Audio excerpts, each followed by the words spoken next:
नमस्कार एवरीवन, आज हम डिस्कस करने वाले हैं स्फूर्ति स्कीम के बारे में। हम इस स्कीम के बारे में डिटेल में बात करें उससे पहले हमको ये जान लेना बहुत ही ज्यादा जरूरी है कि आखिर इस स्कीम के आने के पीछे का रीजन क्या है।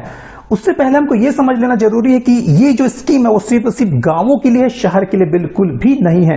अब यहां पर एक प्रश्न ये उठता है कि आखिर गांव में ऐसा क्या प्रॉब्लम है जिसकी वजह से इस स्कीम को गांव में लाने का जरूरत पड़ा। तो इसको समझने के लिए हम एक बार जो इंडिया का जो पॉपुलेशन का स्ट्रक्चर है उसको समझ लेते हैं। इंडिया में जितने भी पॉपुलेशन है उसका लगभग 2/3 2/3 मीन 66.66% जो पॉपुलेशन है वो गांव में निवास करता है। लेकिन जब इन लोग का, गांव के लोगों का जब जीडीपी में आप कंट्रीब्यूशन देखते हैं, मीन्स एक साल में जितना भी भारत सरकार उत्पन्न करता है, जो प्रोडक्ट उत्पन्न करता है, उसमें गांवों का जो हिस्सेदारी वो सिर्फ 50% है। वही जब हम शहर की बात करते हैं तो शहर में 33.33% लोग रहते हैं और उनका इसी जीडीपी में कंट्रीब्यूशन 50% है। तो देखिए, एक तरफ 66%, एक तरफ 33%, लेकिन दोनों का कंट्रीब्यूशन 50-50 है। ये बहुत बड़ी असमानता को दर्शाता है। अब आपके माइंड में एक क्वेश्चन और आ रहा होगा कि आखिर इस असमानता के पीछे क्या रीजन है।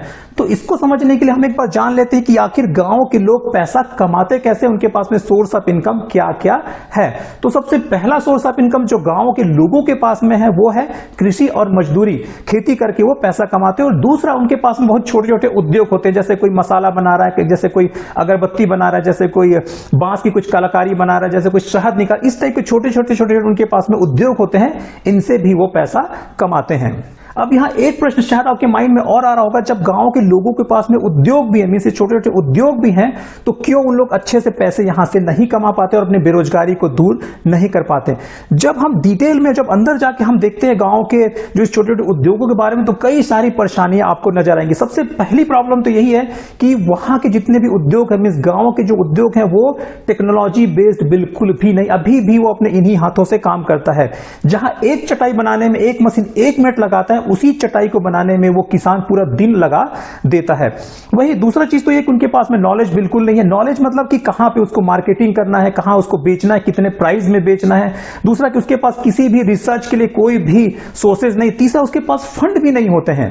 अगर वो कोई मशीन लगाना भी चाहे तो उसके पास में तो फंड है ही नहीं। उनके पास में एक इंफ्रास्ट्रक्चर की भी कमी होता है, ना ही उसके पास में एक सफिशिएंट जगह होता है बैठने के लिए और काम करने के लिए, ना ही अपने जो प्रोडक्ट है उसको स्टोरेज करने का उसके पास में एक अच्छा जगह होता है। और गांव के जो ज्यादातर उद्योग है वो हाथों से ही चलता है। बिजली का उपयोग, पावर का उपयोग उन लोग बहुत ही कम करती है। ये कुछ रीजन है जिसके वजह से गांव के जो छोटे छोटे उद्योग है वो बिल्कुल भी जो बड़े उद्योगों से कॉम्पीट नहीं कर पाते हैं और वही के वही बने रहते हैं और हमेशा वो लॉस में चलते रहते हैं। और समय के साथ में ये देखने को मिला कि ये जो छोटे छोटे जितने भी उद्योग हैं अब विलुप्त होने के कगार पे हैं। और गांव के उद्योग की यही जो परेशानियां हैं, lake of technology, lake of knowledge, lake of market, lake of research, lake of infrastructure, इन्हीं सब प्रॉब्लम को सॉल्व करने के लिए जिस योजना को लाया गया है उसी योजना का नाम है स्फूर्ति स्कीम। तो चलिए हम फाइनली बात कर लेते हैं कि आखिर ये स्कीम क्या है और ये वर्क कैसे करता है।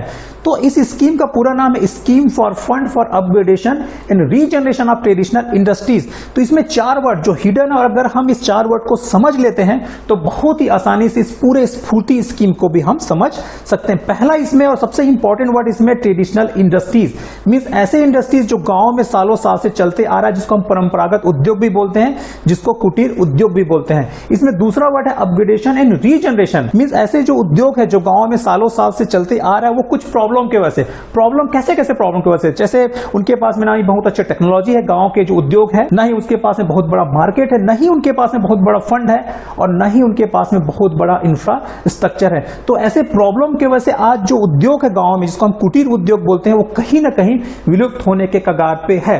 तो इस स्कीम में एक फंड का प्रावधान किया गया है ताकि हम ऐसे उद्योग को फंड दे सके, उसको रीजनरेट कर सके, फिर से उसको जीवित कर सके और उसको बहुत ही ज्यादा टेक्नोलॉजी से अपग्रेड कर सके, बहुत अच्छे लेवल में पहुंचाया जा सके। अब यहां पर अगला प्रश्न ये उठता है कि आखिर ये स्कीम काम करता कैसे है। तो ये जो पूरा स्कीम वो क्लस्टर बेस्ड अप्रोच में काम करता है। तो क्लस्टर बेस्ड अप्रोच अब क्या है, तो क्लस्टर बेस्ड अप्रोच को जानने के लिए हमको एग्जिस्टिंग जो भी स्थिति है, हमारे गांव की जो एग्जिस्टिंग जो कंडीशन है उसको समझ लेना एक बार जरूरी है। आप देखे होंगे गांव के बीच की दूरियों को कहीं 2 किलोमीटर में है, कहीं 4 किलोमीटर में, कहीं 10 किलोमीटर, कहीं 20 किलोमीटर में है, और ऐसे लोग बिखरे हुए आपस में चीजों को बनाते हैं, मींस आपस में कुटीर उद्योग को चलाते हैं। कोई 10 किलोमीटर दूर में चटाई बना रहा है, कोई 50 किलोमीटर दूर में चटाई बना रहा है, और इनके पास में कनेक्टिविटी बहुत अच्छा नहीं होता है। अगर किसी एक पर्टिकुलर आदमी को किसी चीज की जरूरत पड़े तो उसको 20 किलोमीटर दूर जाना पड़ेगा, 40 किलोमीटर दूर जाना पड़ेगा। ऐसे में कहीं ना कहीं इफिशियंसी मार खाता है, कहीं ना कहीं वर्क प्रभावित होता है। क्योंकि ये जो कारीगर लोग एक दूसरे से काफी दूरी में रहते हैं, इनके पास बहुत अच्छी कनेक्टिविटी नहीं रहता है, इसकी वजह से ये आपस में रिसोर्सेज को शेयर भी नहीं कर पाते हैं, आपस में एक दूसरे के नॉलेज को, आपस में एक दूसरे के टेक्नोलॉजी को, जो कुछ भी है थोड़ा बहुत उसको, और नहीं मार्केट को आपस में लोग शेयर कर पाते हैं। इसके वजह से कहीं ना कहीं ये बहुत ज्यादा लॉस में रहते हैं, बहुत ज्यादा प्रॉफिट नहीं कमा पाते जितना प्रॉफिट इनको कमाना चाहिए। तो यही सब प्रॉब्लम को सॉल्व करने के लिए क्लस्टर बेस्ड अप्रोच लाया गया है। ये cluster based approach hub and spoke model में काम करता है। जैसे कि आप स्क्रीन में देख रहे हैं, यहाँ एक सेंटर रहता है जिसमें हर तरह का टेक्नोलॉजी रहता है, वहां पे रिसर्च एंड डेवलपमेंट के लिए भी ऑप्शन रहता है, वहां पूरा इंफ्रास्ट्रक्चर रहता है, वहीं से मार्केटिंग भी होता है। जितने तरह का टेक्नोलॉजी आपको हाई प्रोडक्टिविटी के लिए चाहिए वो सारे के सारा ये हब आपको प्रोवाइड करता है। और यहाँ पे जो स्पोक आप देख रहे हैं, चारों तरफ स्पोक देख रहे हैं, ये वो सेंटर है जहां पे जो कारीगर है, जहां पे आर्टिसन अपना कोई भी प्रोडक्ट बनाएगा। तो यहाँ पे आर्टिसंस का काम सिर्फ और सिर्फ प्रोडक्ट को बनाना रहेगा, और बाकी का जो काम है, जैसे मार्केटिंग का काम है, टेक्नोलॉजी का काम है, रिसर्च एंड डेवलपमेंट का काम है, इंफ्रास्ट्रक्चर का काम, ये पूरे का पूरा काम ये हब आपको प्रोवाइड करेगा। देखिए, इस सिचुएशन में अगर किसी कारीगर को कोई भी चीजों का जरूरत पड़ता है तो बहुत ही आसानी से वो हब से ले सकता है। लेकिन पहले वाले अप्रोच में क्या था कि चूंकि जो गांव था वो बहुत बहुत दूर दूर था, उसके पास ना टेक्नोलॉजी था, ना उसके पास में इंफ्रास्ट्रक्चर था, ना उसके पास आवागमन का साधन था, ऐसे में वो काफी ज्यादा पिछड़े हुए थे। लेकिन जैसे ये क्लस्टर बेस्ड अप्रोच आया, उसमें बहुत ही आसानी से जो कारीगर लोग हैं आपस में कॉन्टेक्ट कर सकते हैं, एटलीस्ट उस हब से तो कॉन्टेक्ट कर सकते हैं, और वहां से जितना भी चीज उसको चाहिए, चाहे टेक्नोलॉजी हो, चाहे वहां फंड हो, चाहे मार्केट हो, चाहे रिसर्च एंड डेवलपमेंट हो, चाहे इंफ्रास्ट्रक्चर हो, बहुत ही आसानी से वहां ले सकते हैं और खुद का डेवलपमेंट वो कर सकते हैं। अब अगला प्रश्न है कि आखिर कौन कौन लोग इस योजना का फायदा उठा सकते हैं। इस योजना सबसे पहले तो एनजीओ फायदा उठा सकते हैं, एनजीओ इसमें पार्टिसिपेट कर सकते हैं। दूसरा, पंचायती राज इंस्टीट्यूशंस भी इसमें शामिल हो सकते हैं, इस योजना का फायदा उठा सकते हैं। तीसरा, कोई भी जो प्राइवेट इंस्टीट्यूशंस है वो भी इसका फायदा उठा सकते हैं। इवन जो गवर्नमेंट के और सेमी गवर्नमेंट जो इंस्टीट्यूशंस है उसके, वो भी इस योजना का फायदा उठा सकते हैं। अगर आप अलग अलग कारीगर है और आपको इस योजना से जुड़ना, इसका फायदा उठाना है, तो आपको अब करना क्या है? तो सबसे पहला काम आपको करना है वो है समूह बनाना, वो है एक ग्रुप में आप सबको इकट्ठा होना। इसके लिए आप कई तरह से ग्रुप बना सकते हैं, चाहे तो एनजीओ के रूप में आप जुड़ सकते हैं, चाहे तो कोऑपरेटिव सोसाइटी के रूप में जुड़ सकते हैं, चाहे ट्रस्ट के रूप में भी आप जुड़ सकते हैं। अब यहां आप समूह दो टाइप का बना सकते हैं, मींस यहां पे आप दो टाइप का क्लस्टर बना सकते हैं। पहला टाइप का क्लस्टर है रेगुलर क्लस्टर और दूसरे टाइप का क्लस्टर है मेन क्लस्टर। और इन्हीं क्लस्टर के आधार पर, मींस इसके साइज के आधार पर ही आपको फंड का एलोकेशन भी किया जाएगा। अगर आपके पास में आर्टिसन कम है, अगर आपके पास में लगभग 500 आर्टिसन मींस 500 से कम, तो ये रेगुलर क्लस्टर के अंतर्गत आ जाएगा और इसमें जो फंड का प्रावधान है वो मैक्सिमम है 2.5 करोड़ रुपए। वहीं जो दूसरे टाइप का क्लस्टर है जिसको हम मेन क्लस्टर बोलते हैं, इसमें मिनिमम 500 आर्टिसंस होने चाहिए, मिनिमम 500 कारीगर होना चाहिए, और इसके लिए जो फंड का प्रावधान है वो है मैक्सिमम 5 करोड़। अब यहां पर एक अगला प्रश्न यह उठता है कि आखिर हम किन किन उत्पाद के लिए क्लस्टर बना सकते हैं। तो प्रैक्टिकली आप किसी भी उत्पाद के लिए क्लस्टर बना सकते हैं, लेकिन यह गांव से संबंधित होना चाहिए, मींस ये विलेज से रिलेटेड होना चाहिए। हम एग्जांपल के रूप में देख सकते हैं कि कैसे कैसे आप उत्पाद के लिए क्लस्टर बना सकते हैं। इसमें पहला तो है जो खनिज से संबंधित है उसके लिए भी आप क्लस्टर बना सकते हैं, जैसे चूना उद्योग के लिए। जो वन आधारित है उसके लिए भी आप क्लस्टर बना सकते हैं, जैसे मधुमक्खी पालन के लिए, औषधि उत्पादन के लिए। वहीं जो कृषि आधारित है, जैसे दलहन उत्पादन के लिए, गुड़ के लिए, पाम गुड़ के लिए, इसके लिए भी आप क्लस्टर बना सकते हैं। वही पॉलीमर और रसायन आधारित उद्योग के लिए भी आप बना सकते हैं, जैसे कुटीर माचिस उद्योग। वही जो ग्रामीण अभियांत्रिकी है और ग्रामीण प्रौद्योगिकी, उसके संबंधित भी आप क्लस्टर बना सकते हैं। वही जो हाथों से बनाने वाले चीजें, मींस हस्त निर्मित जो कागज और रेशा उद्योग है, उससे रिलेटेड भी आप क्लस्टर बना सकते हैं। और कोई सर्विसेज अगर है, मींस कोई सेवा है, तो उससे भी संबंधित आप क्लस्टर बना सकते हैं, जैसे परिधान एवं वस्त्र, जैसे कपड़ा बनाना, जैसे एम्ब्रॉयडरी करना, जैसे फैब्रिक अब एक बार जब आपका ग्रुप बन जाता है, जब आप ये डिसाइड कर लेते हैं कि आपको कौन सा उद्योग डालना है, तो फाइनल क्वेश्चन यहां पे आता है कि अब आपको अप्लाई इसके लिए करना कहां है और कैसे अप्लाई करना है। तो आपको अपने नोडल एजेंसी के पास में इसको अप्लाई करना है, या यहां पे आप ऑनलाइन भी अप्लाई कर सकते हैं, ऑफलाइन भी अप्लाई यहां पे आप कर सकते हैं। अगर ऑनलाइन का प्रोविजन ना हो तो आपको ऑफलाइन अप्लाई वहां पे करना है।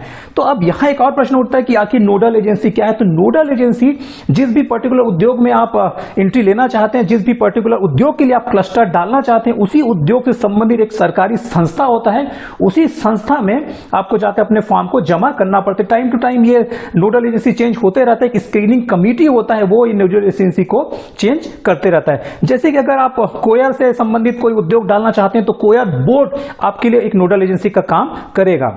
अगर आप खादी उद्योग से संबंधित कोई बिजनेस डालना चाहते हैं तो खादी विलेज इंडस्ट्रियल कमीशन आपके लिए नोडल एजेंसी का काम करेगा। अब आपको यह भी पता चल गया कि आपके उद्योग के लिए नोडल एजेंसी कौन सा रहेगा। तो आखिर यहां पे अब देखना है कि नोडल एजेंसी का काम क्या क्या होता है। तो नोडल एजेंसी का पहला काम तो यही है कि मॉनिटरिंग और इवोल्यूशन करता है आपके क्लस्टर का। दूसरा इसका काम है यही जो नोडल एजेंसी वही आपको फंड भी रिलीज करेगा, और यही जो नोडल एजेंसी रहेगा वही आपको हर तरह के काम के लिए सपोर्ट भी करेगा, जैसे कि इन्वायरमेंटल क्लियरेंस के लिए और कोई भी जो गवर्नमेंट की संस्था से कुछ भी जो अप्रूवल लेना है, ये सब अप्रूवल के लिए, क्लियरेंस के लिए यही नोडल एजेंसी आपका हेल्प करेगा। और बीच बीच में जो भी आप उत्पादन लेंगे, जो भी आप काम करेंगे, इसका जितना भी जो परफॉर्मेंस का इवोल्यूशन करना है वो भी आपका नोडल एजेंसी ही करेगा। एक बार जब अपने फॉर्म का आप नोडल एजेंसी को देते हैं तो नोडल एजेंसी पूरा आपके फॉर्म का स्क्रूटनी करता है, देखता है कि क्या इसमें कमियां हैं, क्या छूटा है, और जैसे ही उसको लगता है कि आपका ये पूरा फॉर्म बिल्कुल कंप्लीट है तो वो अपने ऊपर की कमेटी को, जिसको हम लोग स्क्रीनिंग कमेटी बोलते हैं, उसके पास में ये फॉर्म को वो भेज देता है। और यहां साथ ही साथ ये नोडल एजेंसी ये भी देखता है कि आपके पास में कोई टेक्निकल एजेंसी है कि नहीं। अगर आपके पास में कोई टेक्निकल एजेंसी नहीं है तो ये खुद नोडल एजेंसी आपको सजेस्ट करता है टेक्निकल एजेंसी के लिए। अब आखिर ये टेक्निकल एजेंसी है क्या? तो टेक्निकल एजेंसी सेंट्रल लेवल का, एक केंद्र लेवल का बहुत ही एक्सपर्ट एक इंस्टीट्यूशन होता है, जिसको आपके जो भी उद्योग डाल है उसके बारे में बहुत ही अच्छा इंफॉर्मेशन होता है, उसके पास में सारा एक्सपर्टीज होता है। और दूसरा काम क्या करता है आपका टेक्निकल एजेंसी? सबसे पहला तो जो भी प्रोजेक्ट आप डाल रहे हैं उसके लिए वो एक एक्शन प्लान तैयार करता है, रेगुलर आपके क्लस्टर का मॉनिटरिंग वो करता है, आपके जितने भी लोग हैं उसको वो बीच बीच में ट्रेनिंग भी देता है वो। और यही जो टेक्निकल एजेंसी वो टाइम टू टाइम अपने नोडल एजेंसी को भी हेल्प करता है, ताकि आपको जितना भी क्लियरेंस है गवर्नमेंट की तरफ से, इन्वायरमेंट की तरफ से, वो सारा चीजें आसानी से आपको मिल जाए। और यहां फाइनली स्क्रीनिंग कमेटी आपके पूरे फॉर्म को स्क्रूटनी करता है, देखता है कि सही है कि नहीं है, और फाइनली उसको जब लगता है कि पूरा चीजें सही है तो आपके जो प्रपोजल है क्लस्टर प्रपोजल को वो अप्रूव कर देता है। एक बार जब आपका ये पूरा प्रोजेक्ट अप्रूव हो जाता है तो फाइनल स्टेज में आता है फंड को रिलीज करना। तो फंड क्या आपको एक साथ मिलेगा, कैसे कैसे मिलेगा, इसका पूरा जो डिसीजन है ये आपका लेता है technical agency. Means technical agency जैसे जैसे बोलता जाएगा वैसे वैसे नोडल एजेंसी इसके इंप्लीमेंटिंग एजेंसी को, मींस जो पर्टिकुलर क्लस्टर रहेगा उसको पैसा रिलीज करते जाएगा। और यहां पे एक और प्रश्न उठता है कि ये किन किन चीजों के लिए पैसा आपको देगा। तो मेनली ये 3 चीजों के लिए आपको पैसा देगा। इसको सबसे पहला तो है सॉफ्ट इंटरवेंशन जिसको बोलते हैं, दूसरा है हार्ड इंटरवेंशन, और तीसरा होता है थेमेटिक इंटरवेंशन। तो सॉफ्ट इंटरवेंशन में आता है, मींस सॉफ्ट इंटरवेंशन में आप जो जो काम करेंगे उस फंड में वो आता है, जैसे कि जनरल अवेयरनेस के लिए पैसा आएगा आपका, काउंसलिंग के लिए, मोटिवेशन के लिए, ट्रस्ट बिल्डिंग के लिए, स्किल डेवलपमेंट के लिए, कैपेसिटी बिल्डिंग के लिए, एक्सपोजर विजिट के लिए, मार्केट प्रमोशन के लिए, डिजाइन एंड डेवलपमेंट के लिए। ये सारे चीजें हैं जो सॉफ्ट इंटरवेंशन के अंदर में आता है, और इसमें मैक्सिमम आपको 25 लाख रुपए मिलेगा। मींस जितना भी पैसा आपको मिलेगा उसमें 2 भाग में हम डिवाइड करेंगे, पहला तो 90% और दूसरा है 10%। 10% वो ऐसा पार्ट है जिसको आपको लगाना है, क्लस्टर के लोगों को वहां लगाना पड़ेगा। इसको आप चाहे कैश के रूप में भी लगा सकते हैं, इसमें आप अपने जमीन को लीज में देके भी वहां लगा सकते हैं। तो उसके बाद बचा 90%। तो 90% का, इस जो 90% का 10% जाएगा सॉफ्ट इंटरवेंशन में, और उसका फिर 80% रहेगा वो रहेगा हार्ड इंटरवेंशन में। और इसी हार्ड इंटरवेंशन का जो 8% रहेगा वो कमीशन जाएगा आपके टेक्निकल एजेंसी को, क्योंकि टेक्निकल एजेंसी कहीं ना कहीं आपके लिए बहुत बड़ा काम करता है, आपके मॉनिटरिंग के लिए, आपके पूरा स्किल डेवलपमेंट के लिए, आपके डिजाइन के लिए। इसीलिए इसका जो 8% है वो टेक्निकल एजेंसी को जाएगा। तो यहां हार्ड इंटरवेंशन के अंदर में अब आता क्या है, इसके लिए पैकेजिंग सेंटर बनवाना, इसके लिए कॉमन फैसिलिटी सेंटर बनवाना, इसके लिए टूल्स एंड टेक्नोलॉजी अरेंजमेंट करना, वेयर हाउसिंग बनाना, ट्रेनिंग देना, ये सब काम है जो हार्ड इंटरवेंशन के अंदर में आता है। और फाइनली बच जाता है थेमेटिक इंटरवेंशन। इसमें जैसे रिसर्च एंड डेवलपमेंट है, इसमें से ई कॉमर्स में अगर आपको डालना है तो उससे रिलेटेड कुछ काम है, इसमें जैसे मीडिया को कुछ इंफॉर्मेशन आपको देने, अपना प्रमोशन करना है, तो ये सारे काम भी ये थेमेटिक इंटरवेंशन में आता है। तो ये तो रही बात पूरे स्फूर्ति स्कीम के बारे में डिटेल में। Thank you.